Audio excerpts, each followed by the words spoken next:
Buenas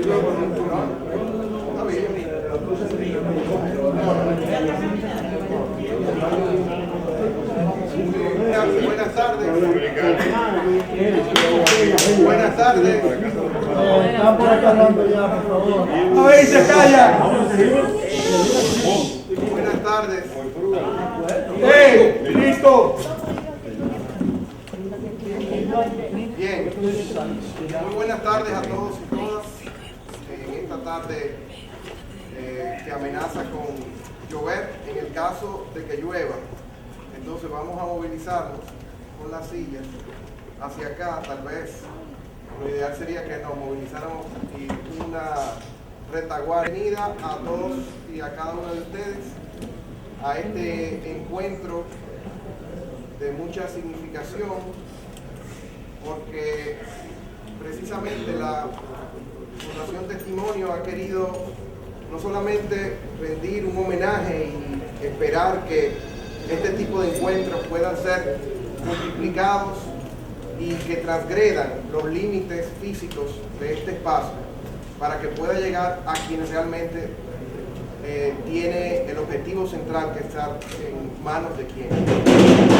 Es decir, fundamentalmente la Fundación Testimonio quiere con esto no solamente recrear el espíritu de 4 jóvenes heroicos que dieron todo por este país, sino también decir lo siguiente: ¿por qué la Fundación Testimonio, que es una fundación que en sus inicios ha querido recordar no solamente la memoria, sino el ejemplo de quienes fallecieron en las prisiones trujillistas bajo la sombrilla del movimiento 14 de junio clandestino? Es una coincidencia que uno de los padres de uno de esos 4 héroes haya también caído en ese momento. Pero lo más importante de rescatar es que esto ha sido una sola lucha. Una sola lucha que empieza, por supuesto, antes de los héroes de junio del 59, porque de algo ellos también se inspiraron. No solamente fue una obligación moral de salir al encuentro del oprobioso régimen que aquí prevalecía, sino que eso también llevaba consigo otros ejemplos, comenzando tal vez en primer plano con la Revolución Cubana. Pero también eso dio lugar no solamente a que se desestabilizaran los fundamentos del régimen trujillista, sino que dio lugar a que de ahí surgieran los próximos capítulos de la historia dominicana más aguerrida, más honesta, más sincera, más fiel al compromiso trinitario de dar todo, familia, bienes y hasta la vida, por las mejores causas del país. Y entonces vino el 14 de junio ya como agrupación política, vino el Manolo de los Parques, vino el golpe de Estado, vino la insurrección que vamos a cumplir 50 años ahora, del glorioso 14 de junio en las escarpadas montañas de Quiqueya.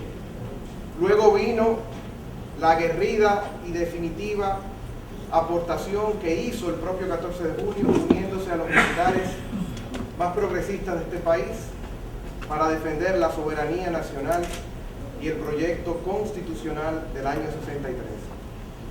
Y evidentemente, posterior a eso, también vino el combate aguerrido en contra de lo que los norteamericanos dejaron como legado para intercambiar a través de los asesinatos selectivos y de los presidentes títeres las tanquetas que habían traído en el año 1965. Y todavía hoy, dado que las causas por las que esencialmente el 14 de junio enarboló su bandera, bautizó su organización con un nombre basado en un programa mínimo de liberación que traía no solamente la sustitución de Trujillo, sino que traía todo un programa de liberación nacional amparado en los más fundamentales derechos del ser humano. Pues en esa tesitura todavía hay muchas cosas por las cuales conquistar. Ciertamente se han logrado algunas y también hemos tenido muchos reveses. Y ese es el propósito de la Fundación Testimonio. Guardar la memoria, pero una memoria viva. Una memoria que convoque más que solamente recuerde. Porque el mejor homenaje, al igual que a los pintores, una vez fallecen, son los muros que van a preservar sus cuadros erigidos y levantados. Por ende, algún día, y ese día será entonces el de victoria, cuando la República Dominicana haya alcanzado esos objetivos sociales, económicos y políticos de ser más justa, más solidaria, más democrática, más soberana, entonces estos 4 hombres podrán finalmente descansar en paz. Mientras tanto, siguen acompañándonos en el recuerdo vivo de lo que debe ser una lucha hoy. Para iniciar este pequeño acto, la idea es, de tantos actos que se han hecho, ¿cómo podríamos diferenciarlo de otros? Para no redundar. La idea es que hoy podamos recordar a Mauri, a Virgilio, a La Chuta y a Ulises de una manera especial, de una manera poniéndole énfasis en los seres humanos que ellos fueron, en su trayectoria política, en su formación y sobre todo en el desarrollo de ese carácter reflexivamente aguerrido con el que ellos decidieron entregar sus vidas y le enfrentaron con tanto decoro. Por eso vamos a iniciar una primera etapa en la que vamos a agotar unos turnos ya seleccionados para que diferentes personas que tuvieron, tanto en el ámbito familiar, en el ámbito barrial, en el ámbito universitario, en el ámbito político ya dentro, cómo tuvieron ese contacto, qué apreciaron, qué privilegiaron de ese recuerdo que queda aún imperecedero hoy.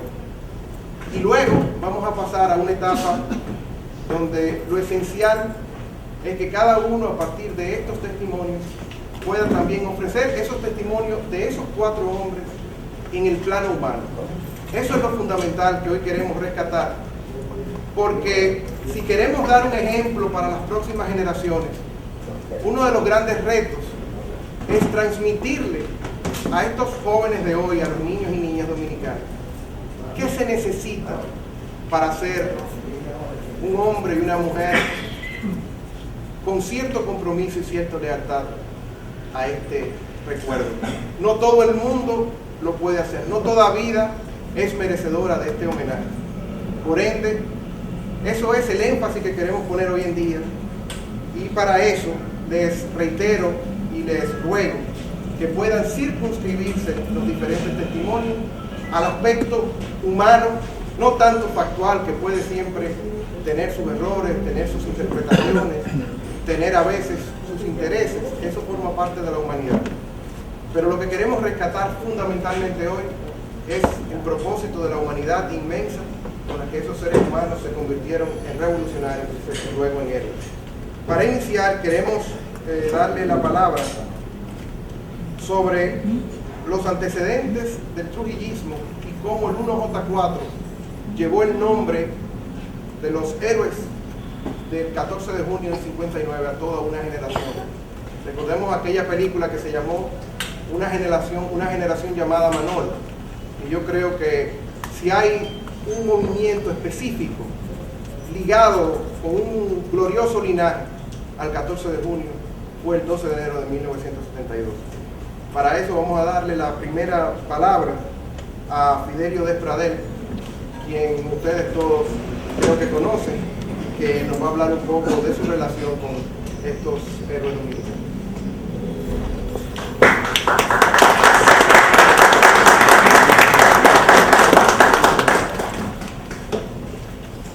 Bueno.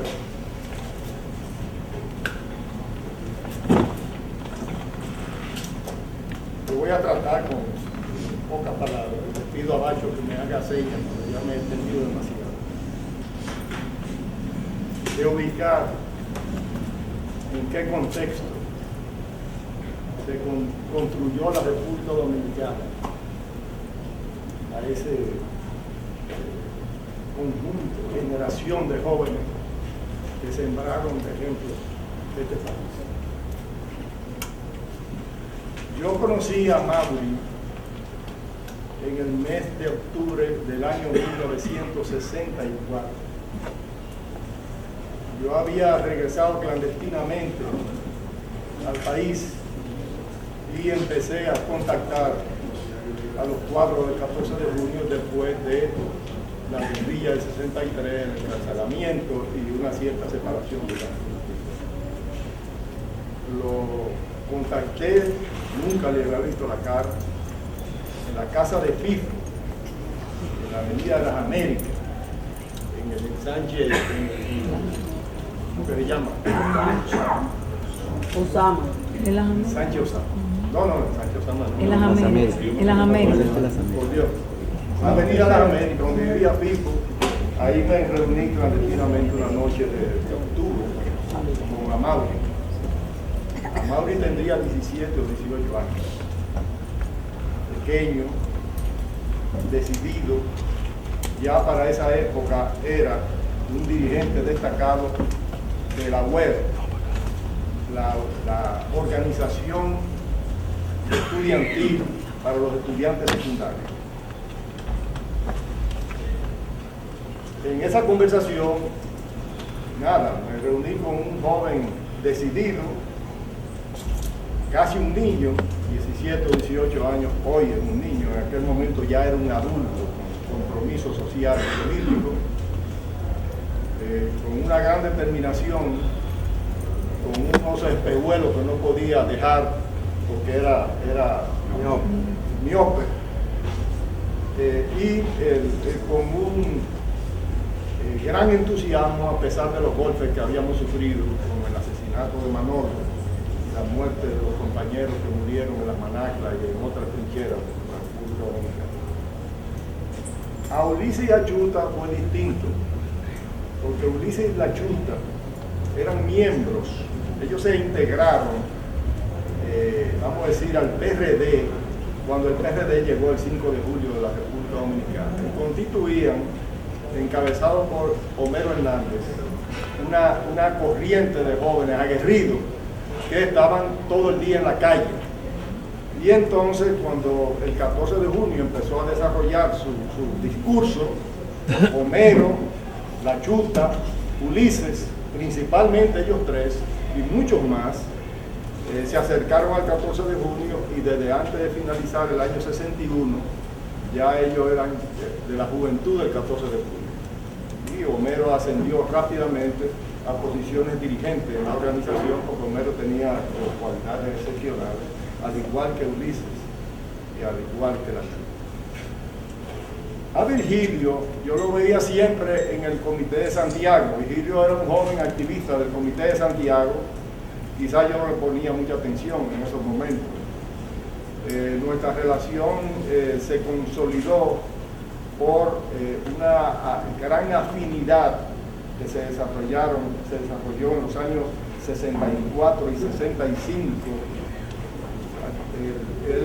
Virgilio era prácticamente el lugarteniente de Sóstenes Peñajaque, y Sóstenes Peñajaque y yo, juntos con el colectivo, allí estaba Nulfo también en Santiago en ese momento, durante la guerra, sosteníamos muchas discusiones sobre el curso de la acción, y yo siempre me quedé esperando una carta que yo le envié a Sóstenes unos días antes de la acción de San Francisco de Macorís, donde yo le expresaba por escrito que mis razones por las cuales yo no estaba de acuerdo con esa acción, le argumentaba, te hago una serie de argumentos que no quiero ahora extenderme explicándolo.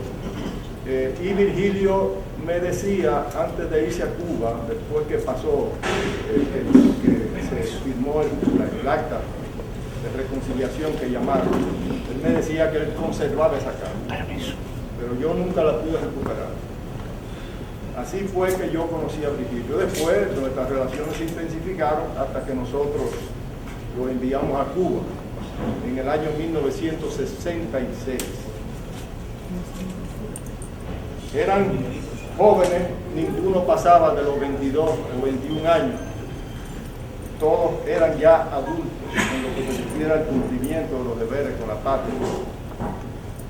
Y jugaron un rol, ellos, junto con Mazara, Milparri y una generación inmensa de jóvenes, un rol extraordinario en la historia reciente de la República Dominicana, que a muchos les parecerá como que es un poco, vamos a decir, fuera de serie o fuera de la realidad, porque ellos ante nosotros son superhombres, hombres jóvenes, pero hombres muy jóvenes, pero hombres y mujeres también en esa generación que jugaron un papel estelar en la República Dominicana.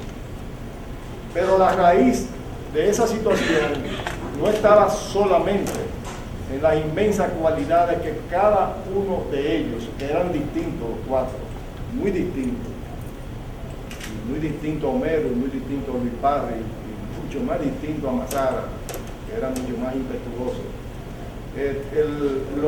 Eso se debía el inmenso valor que esa generación jugó en la República Dominicana, no solamente a los valores propios que cada uno de ellos atesoraba, sino que desde el año 58, 59 hasta el 65, en la República Dominicana se desarrolló un periodo revolucionario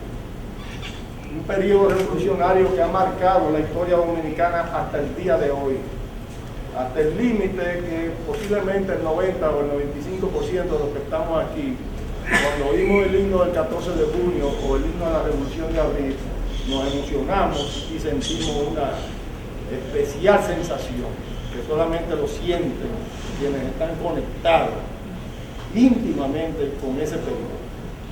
O sea, en la República Dominicana, y es importante verlo desde ese ángulo para entender muchas cosas de hoy, se desarrolló entre el 58 y 59, y hecho un poquito atrás, 58 y 57, con la influencia de la Revolución Cubana, de Sierra Maestra, de Radio Rebelde, y los inicios de la rebeldía en América Latina y de los movimientos de resistencia en América Latina. Entre esos años y el año 1965, con el estallido de Abril, se desarrolló un periodo revolucionario en la República Dominicana, un periodo revolucionario que culminó con lo que yo he denominado insistentemente, y nunca hemos tenido una discusión amplia sobre esta situación, con el triunfo de una revolución democrática en la República Dominicana. O sea, abril del 65 fue una revolución democrática triunfante. El 28 de abril se había consumado todo lo que puede caracterizar a una revolución triunfante. Y fue la intervención militar norteamericana la que frenó ese proceso y torció ese rumbo hasta el día de hoy. Que no han vuelto más nunca a retirarse de la República Dominicana, unas veces directas, siempre en forma directa, aunque mucho más reducido, y siempre a través de las cúpulas políticas que han servido a esos sectores desde aquellos años hasta el día de hoy en la República Dominicana. Entonces, el desarrollo de un proceso revolucionario y el desarrollo de una revolución auténtica, popular, donde se crecieron no solamente esta generación de jóvenes, sino miles y miles de combatientes, hombres y mujeres del pueblo, que cuando estos jóvenes estaban sacrificándose y luchando, ellos estaban más o menos pasivos, pero que la revolución los llamó y los elevó al estrellato. Esa situación ejerció durante ese periodo y ha ejercido en la República Dominicana un papel fundamental, y un rol fundamental y una influencia fundamental. Quiere decir que los hombres y mujeres que por sus condiciones propias se integraron de corazón a ese proceso, tenían un tipo de vínculo emocional, generacional, de compromiso, de realización de sus ideales internos con ese proceso, que no debe extrañarle a nadie el nivel de entrega, el valor puesto en movimiento en cada uno de sus acciones, y finalmente dar la vida por lo que ellos creían correcto. Incluso muchos de ellos fueron atrapados en ese torbellino que había empezado desde que los norteamericanos decidieron mucho antes de ese periodo que la República Dominicana no podía en la República Dominicana desarrollarse un proceso democrático, abierto, y mucho menos una revolución democrática, porque eso significaba el rompimiento ya con el triunfo irreversible en Cuba, o irreversible no, el triunfo que ya ellos trataban de destruir en Cuba. Eso significaba para los norteamericanos un desastre. Los norteamericanos tenían a nuestro continente como el patio trasero y como un elemento fundamental dentro de su estrategia de poder. Es decir, que mucho antes del 65, antes incluso del 60 y el 61, del ajusticiamiento de Trujillo, y del año 59, los norteamericanos tenían una determinación en relación a la República Dominicana. Y eso tuvo un papel fundamental para determinar que una revolución con una fuerza tan inmensa como la que se puso en movimiento en el 1965 y acontecimientos tan grandes como fue la gesta de junio del 59 y el surgimiento del movimiento revolucionario 14 de junio y de Manolo Tavares, el líder revolucionario más grande que ha habido en la historia dominicana, eso determinó que a pesar de la intensidad de esos acontecimientos, porque no es la Revolución de Abril, es que la Revolución de Abril fue el resultado de una serie de hechos profundos, muy importantes en la historia dominicana, que determinaron la inmensa potencialidad. Como decía el poeta Pedro Mir, cuando lo estábamos entrevistando para hacer una generación llamada Manolo, él lo dijo poéticamente, como toda la larva volcánica que los pueblos de América Latina fueron desarrollando y construyendo, brotaron en la República Dominicana con una fuerza centuplicada, una fuerza que los obligó a ellos a intervenir con 42.000 marines. Quiere decir que el rol, el papel ejercido por esa generación de jóvenes heroicos, su lucha, su persistencia, su firmeza y finalmente su sacrificio, el sacrificio de su vida, es algo que tiene su raíz, repito, no solamente en los inmensos valores propios que ellos tenían, sino en que estaban viviendo una época fundamental de la historia dominicana. Así es como tenemos que verlo nosotros.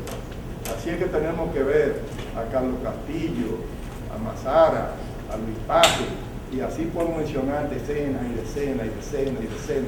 de revolucionarios, no solamente del 14 de junio, sino del MPD, del PRD, que surgieron muchísimo en ese periodo. Así es que tenemos que verlo, así es que tenemos que ver cómo estos jóvenes de 17, 18, 19 años se convertían en gigantes en el medio de la lucha social, y cómo estos jóvenes llevaban a la práctica hasta las últimas consecuencias lo que ellos de palabra decían. Porque ahora resulta que hace muchos años, 30 o 40 años, que en nosotros, en la sociedad que estamos viviendo hoy en día, las palabras andan por un lado y los hechos andan por otro. En el grueso de los ciudadanos y ciudadanas de la República Dominicana. Aquella generación no. Aquella generación de Manolo, la generación de la raza inmortal, la generación de Abril y la generación del 12 de enero hizo siempre coincidir sus palabras con sus hechos. Y ese es un elemento central. Yo no tengo palabras para expresar lo que yo,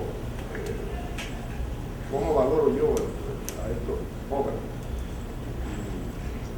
el afecto que me ligó a todos ellos, porque convivimos los acontecimientos más importantes que se vivieron, que se han vivido en los últimos 50 o 60 años de la República Dominicana, que vivimos juntos, vamos a decir así. Pero el pueblo dominicano está empezando a despertar ahora. Es muy posible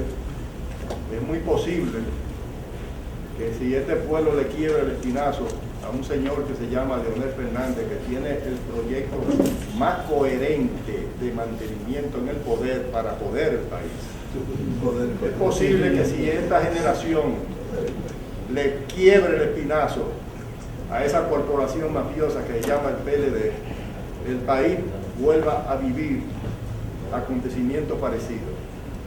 Claro, guardando las diferencias, las inmensas diferencias, pero es posible que lo vuelva a vivir. Y entonces, cuando eso esté pasando, nosotros vamos a ver a los Virgilio, a los Amados, a Mazara, a Cluta, a Ulises, a Luis Padre, todos eran gigantes, Homero, todos eran gigantes, lo vamos a volver a vivir. Pero para eso, este pueblo tiene que seguir despertando y este pueblo tiene que seguir afinando la puntería, porque tiramos para acá y para allá y todavía no tenemos. Uno de los acontecimientos, y quiero terminar con eso, más trascendentes de ese periodo, es que precisamente la Revolución de Abril pudo desarrollarse, no solamente porque del 58 y 59 una serie de hechos se fueron jalonando, en ningún momento fueron derrotados, sino que tuvieron pequeños reveses, pero volvía a retomar el pueblo su lucha. Pero el acontecimiento más importante que determinó que toda esa fuerza se fuera acumulando y estallara como estalló el 24 de abril de 1965, esa revolución democrática triunfante, fue el hecho de el inmenso acierto político de Manolo Tavares y su generación política de decidir que la insurrección de 1963, que es un hecho eslabonado con todo este acontecimiento, se hiciera bajo la bandera de la Constitución de 1963 y no del Programa de Liberación Nacional que levantaba el 14 de junio. Y que el coronel Fernández Domínguez, incluso en contradicción en determinado episodio con el propio Francis Camaño, cuando él trató de reclutarlo, fuera intransigente en la cuestión de que ellos conspiraban contra el triunvirato para reponer la Constitución y reponer la constitucionalidad. Entonces el grito rebelde de Manolo Tavares y la generación del 14 que produjo la guerrilla, y el grito rebelde de los militares constitucionalistas, que la mitad de ellos, mucho más de la mitad de ellos hasta hoy, tienen la misma posición vertical que tuvieron en aquella época, fue produciendo la conjunción más grande que ha habido en la República Dominicana desde la Restauración. Y por eso es que el hecho de abril tiene esa fuerza tan grande que obliga a los norteamericanos, que sabían mucho mejor que nosotros lo que estaba pasando, mucho mejor, tenían más capacidad para aquilatarlo, lo obligaron a venir a intervenir. Entonces, esos ejemplos, como el ejemplo de Juan Pablo Duarte, del Juan Pablo Duarte rebelde, como decía Andrés de Mateo, no es el que Balaguer está pintando como un señor que se deja avasallar y aplastar, no, el que daba un puñetazo y el que se ponía en la primera fila en el combate. Por eso es que esos ejemplos, repito, el ejemplo de Juan Pablo Duarte, en la medida que este pueblo logra enderezar el rumbo, apuntar bien, romperle el espinazo a ese grupo que quiere quedarse 16 o 20 años en el poder consecutivamente para hacer algo mucho más grave de lo que han hecho en los últimos años, entonces el país, los Virgilio y los Amados van a renacer otra vez. Y van a renacer en una parte de la juventud. Después vendrán los otros a concluir. Gracias.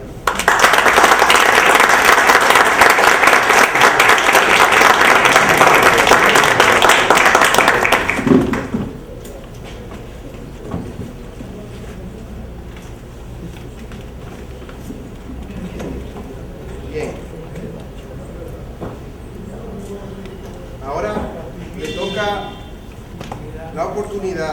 a un testimonio de alguien que significó mucho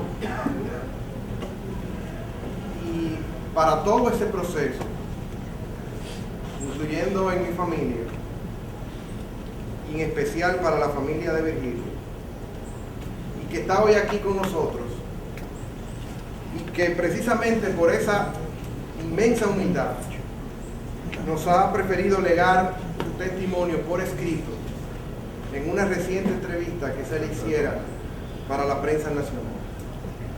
Y me refiero al señor Homero Herrera, que está con nosotros aquí.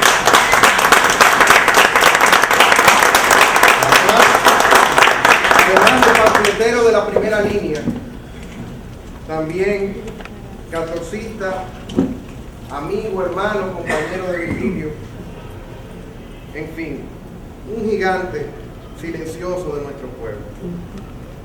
Y miren qué impresionante. Yo voy a leer, me van a permitir el tiempo, por favor.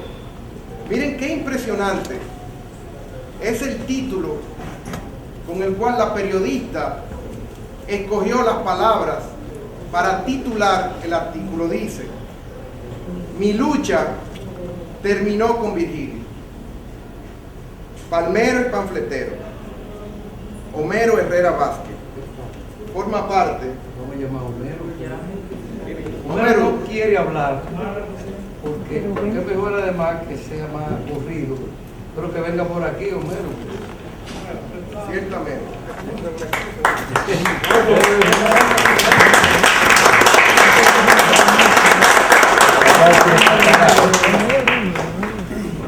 Bueno,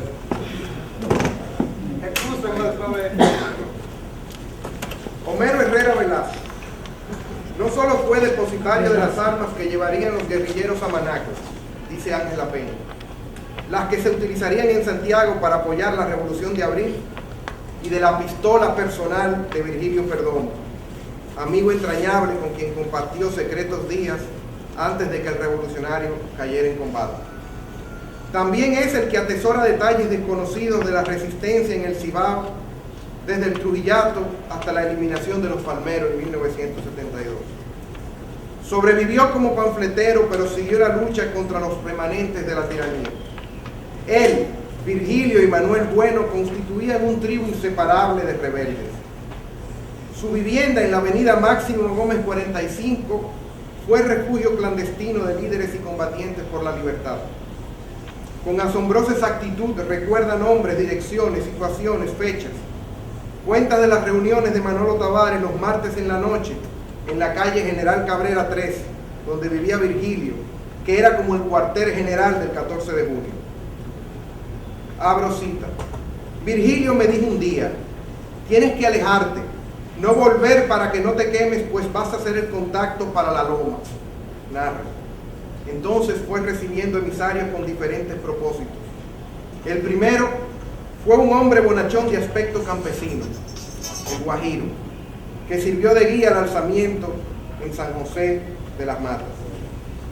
Paradójicamente, este decidido revolucionario que con ejemplar coraje impulsó en Santiago tantos movimientos contra la represión es en extremo pacífico.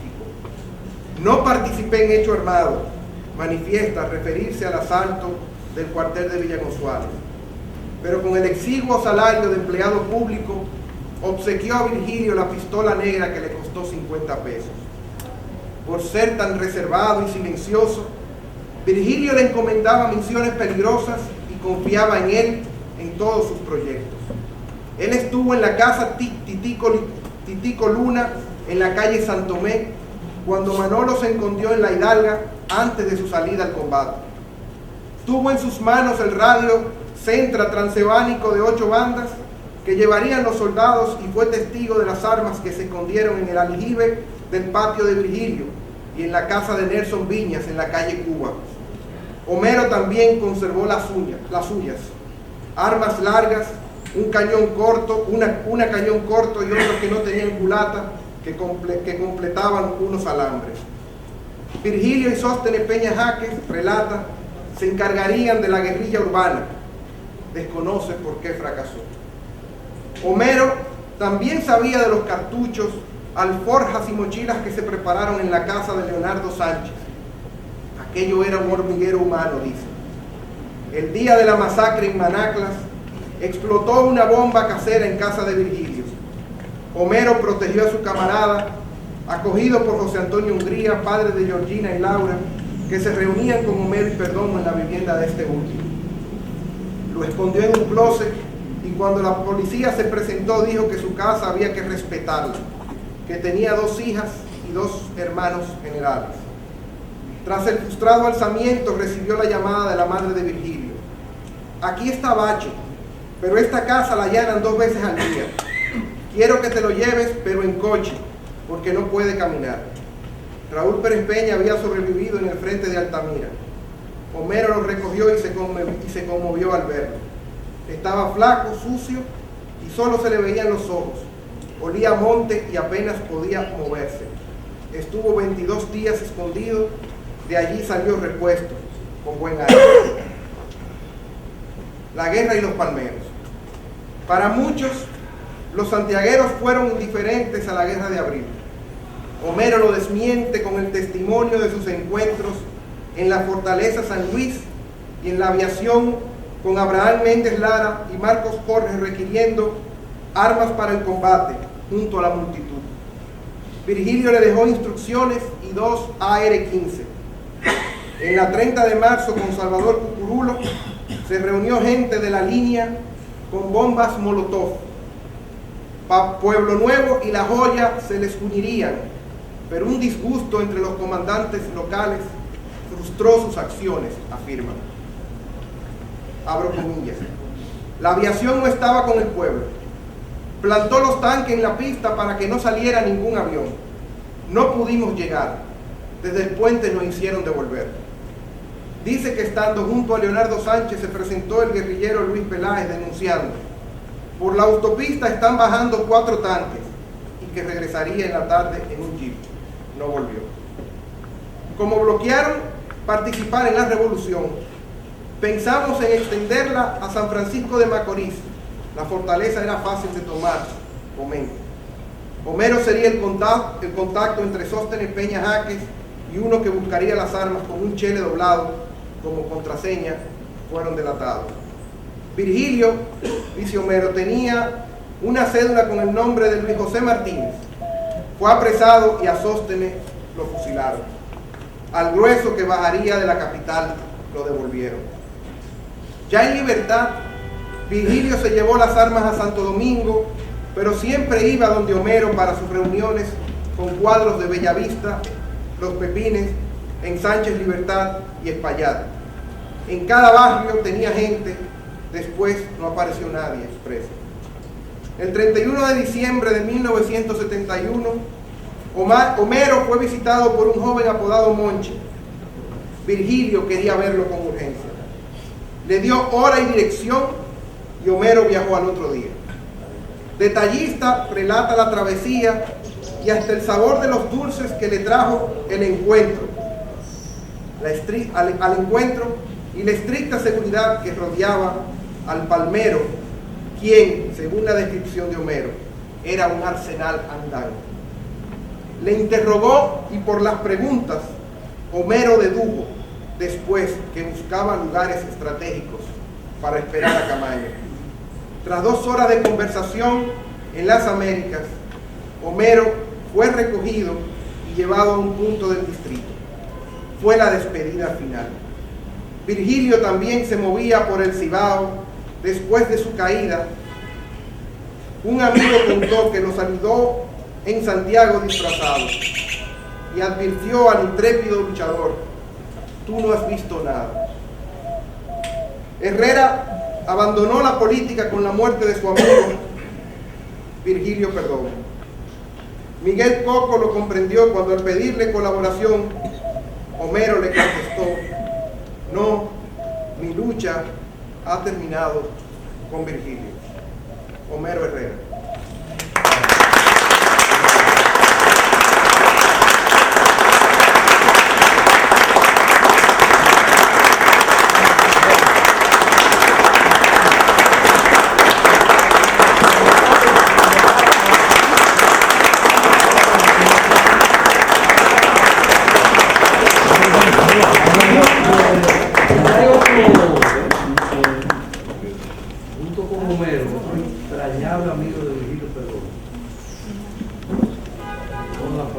que es Nelson Rodríguez. Nelson.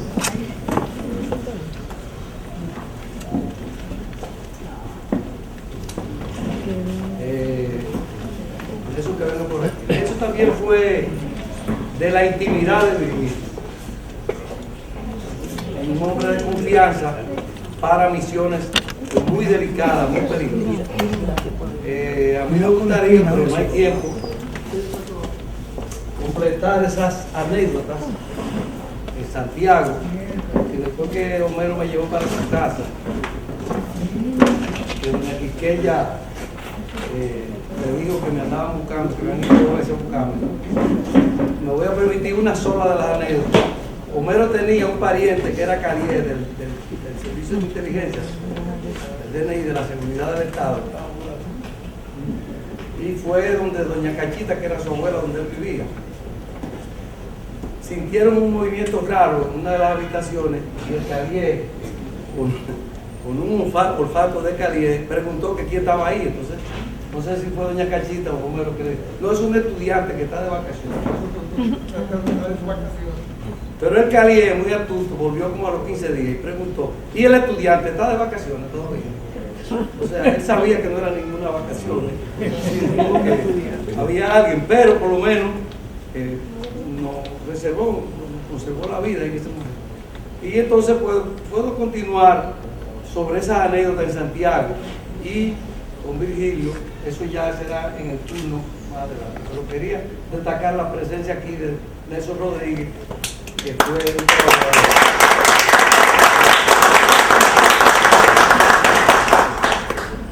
Ahora, para continuar con el programa, sobre precisamente un capítulo del cual Fidelio enunció esa época en la que Amaury ya comenzaba a destacarse como líder estudiantil en la secundaria, vamos a tener el testimonio de Benito Fernández y Juan Vargas sobre ese momento en la UE. Juan se puso a venir.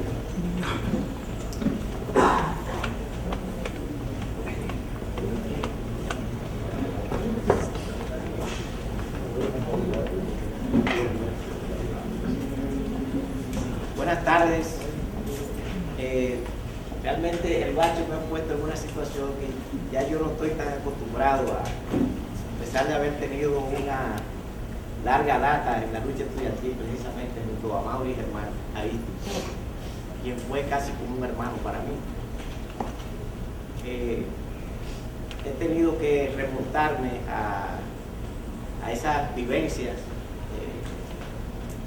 que tuvimos juntos, principalmente en el movimiento estudiantil de la época.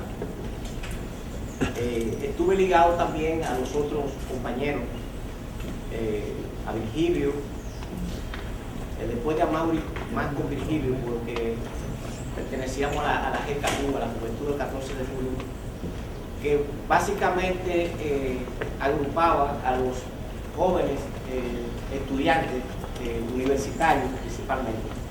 Pero Amaury y yo, que éramos prácticamente la cabeza del movimiento estudiantil en el sector secundario, por ser dirigente de la Unión de Estudiantes Revolucionarios Fuera, pertenecíamos a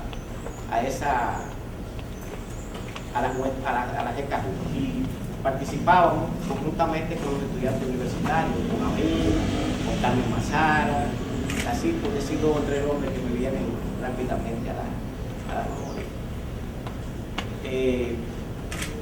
Yo conocí a Amaury Germán en el año 1962. Amaury y yo somos de la misma edad, éramos de la misma edad.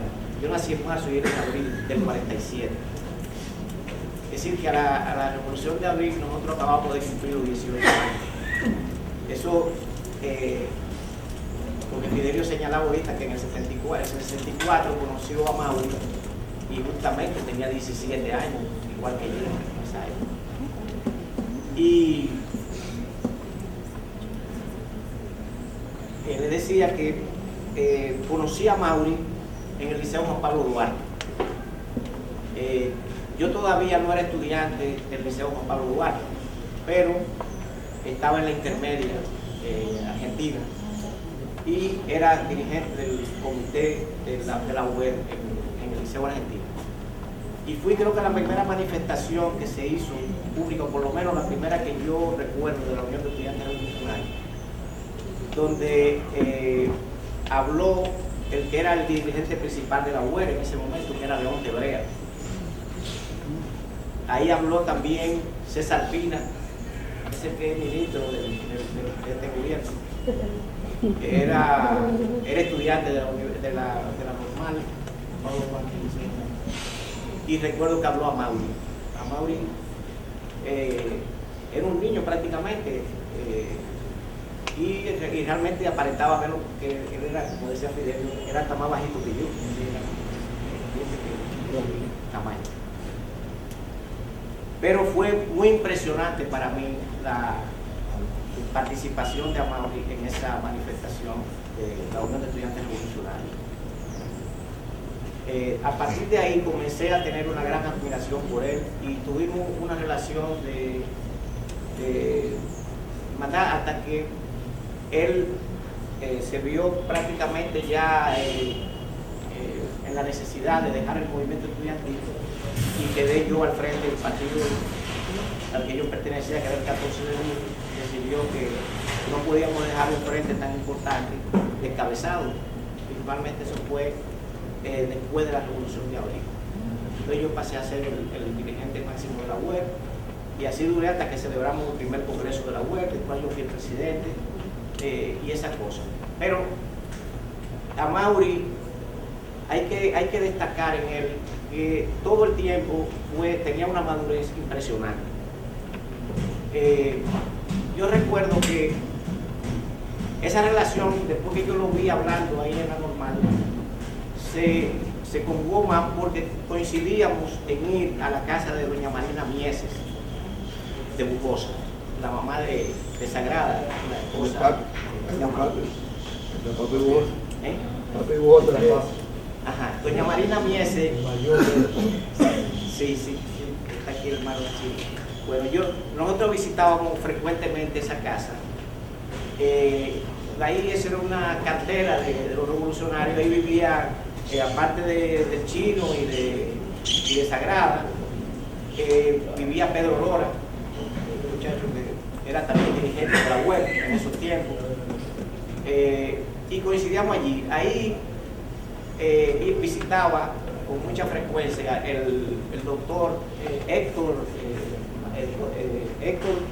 Matos Botelho. Que tenía mucha inclinación a la poesía y esas cosas. Amaury, esta es una información que porque nada más se destaca el aspecto militar, vamos a decir, de su formación. Tenía una gran inclinación, era muy sensible a la poesía, le gustaba mucho. Y teníamos una buena relación con Héctor Botelho, por eso, porque Héctor Botelho era un declamador y muy bueno y sabía mucho de ese género literario. Ahí se formó una gran amistad entre nosotros y pude yo sacar como experiencia que Amaury casi desde esos tiempos, y lo recuerdo por un hecho que sucedió cuando estábamos precisamente en las reuniones de la GECAJU del 64. Sucede que en una revista de China que se llamaba Pekín Informa, publicaron la primera publicación que hicieron de Guerra de Guerrilla, un método, del Néstor Che Guevara. Y yo recuerdo que Luis Peña, cariñosamente Parry, como decíamos, amigo mío también de infancia, era de mi barrio, llevaban algunos años, 2 o 3 años, pero éramos contemporáneos. Pues precisamente apareció un día de esos con el folleto reproducido en mimeógrafo de alcohol que se usaba mucho en esos tiempos. Ya eso ni se menciona, pero era la tecnología de la época, los mimeógrafos de alcohol y yo recuerdo que eso fue un acontecimiento que fue una de las cosas que yo noté que en Amaury produjo un gran impacto ese folleto. Creo que de ahí salió tuvo él su formación fundamentalmente en lo que era un núcleo guerrillero, el foco guerrillero que haría la Revolución Mexicana. Y creo que a partir de ahí él hizo, diría yo, un compromiso con ese principio para él, que luego trajo la desavenencia entre nosotros, porque después nosotros inicialmente estuvimos también abrazados a ese principio, pero luego nosotros nos apartamos de esa concepción. Pero en Amauri lo rigió, yo diría que hasta desenlace de su muerte. Recuerdo también de Amauri ya en la misma revolución, él comenzó a ver ya que su dimensión política iba en ascenso, y comenzó a romper con una serie de nexos que él tenía del movimiento estudiantil. Él veía ya como un proyecto en el cual él se iba a embarcar como en el que se embarcó, en el cual necesitaba ser menos liberal en los métodos de trabajo. Y yo recuerdo que algunos compañeros del Liceo Juan Pablo Duarte, que eran seguidores fieles de él y que sabían la relación y que tanto él como yo era porque dirigíamos prácticamente el movimiento estudiantil del 14 de junio a ese nivel, querían tener contacto con él, porque no era muy fácil. Ya Amauri se había separado, había roto un poco con eso.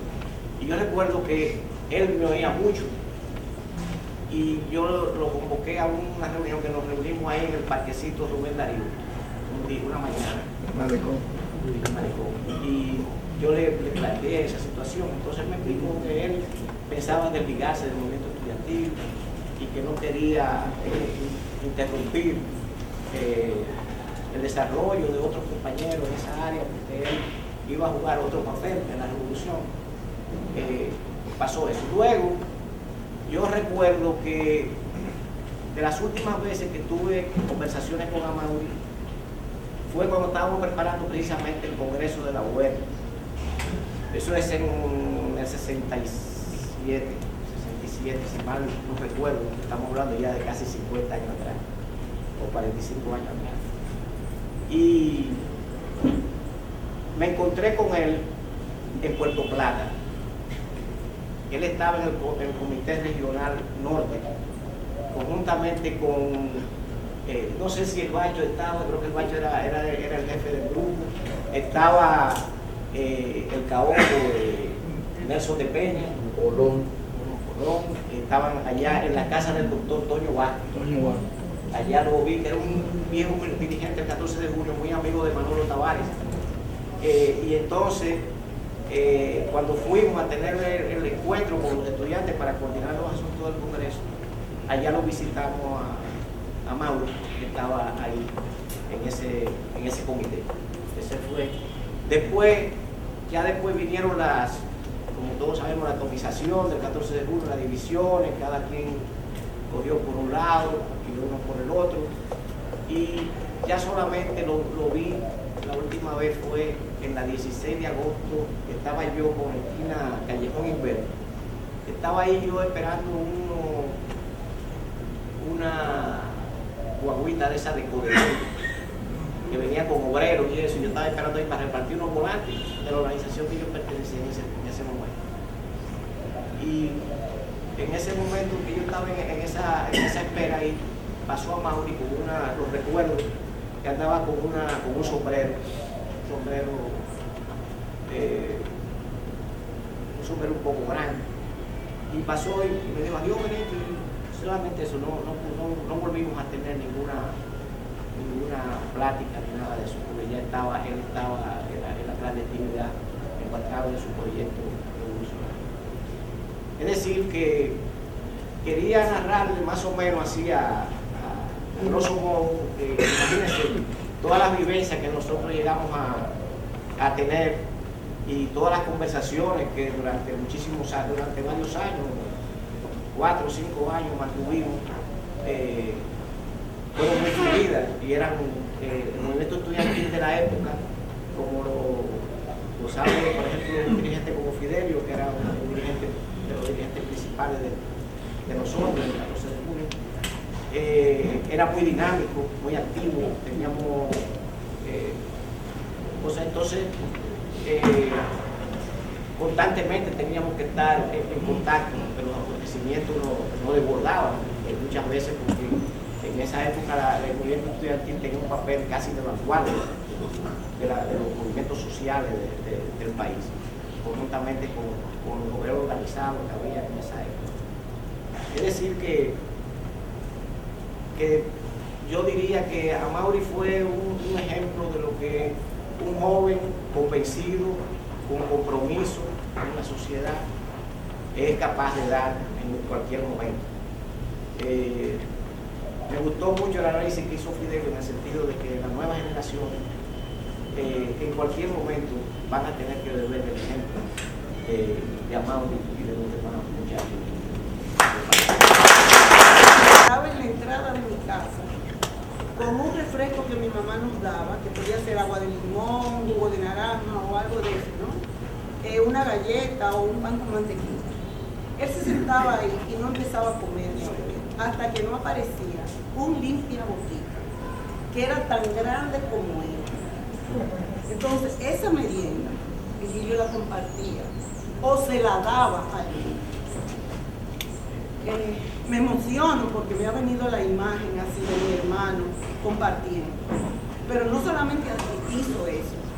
Cuando vivíamos aquí en Santo Domingo, en la calle Duarte, todavía se conserva el edificio La Ópera, en el tercer piso. En aquella época había un cine que se llamaba Rialto, nosotros estábamos en el tercer piso. En los alrededores de la iglesia de las Mercedes, los capitaleños me pueden corroborar, habían unos enanitos que se llamaban Don Félix. Vivía la Mercedes, Por la Mercedes. La iglesia. Entonces, uno de ellos, Don Félix, era pana full de Virgilio. Virgilio lo ayudaba a subir los 3 pisos a mi casa. Se sentaban los dos, con la diferencia de edad que tendría Don